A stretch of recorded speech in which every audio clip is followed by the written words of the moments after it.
Yun, good morning. So, ngayon ay Tuesday na. Siyempre, kailangan muna natin magtrabaho ulit.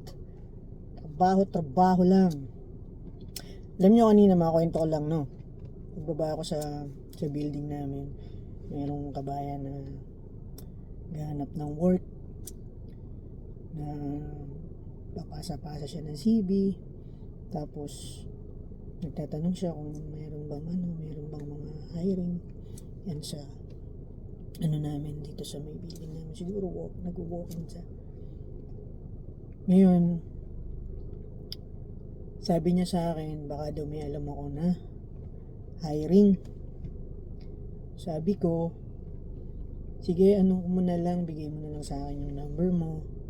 Ano ko na lang. Hindi ko na binidyo syempre kasi kaya naman, hindi mo naman kailangan i-video yung mga ganun.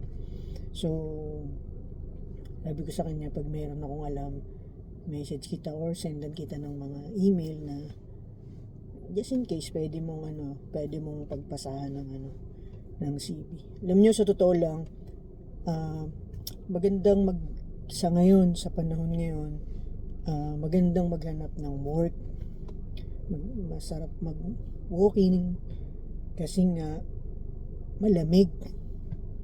Pero sa totoo lang, pagputag init dito, gaya nga ng sinabi ko dati, literal po na sinusunog yung pagkatao mo sa sobrang init. So, napakahirap para sa iba na naghahanap sila ng work, naglalakad-lakad.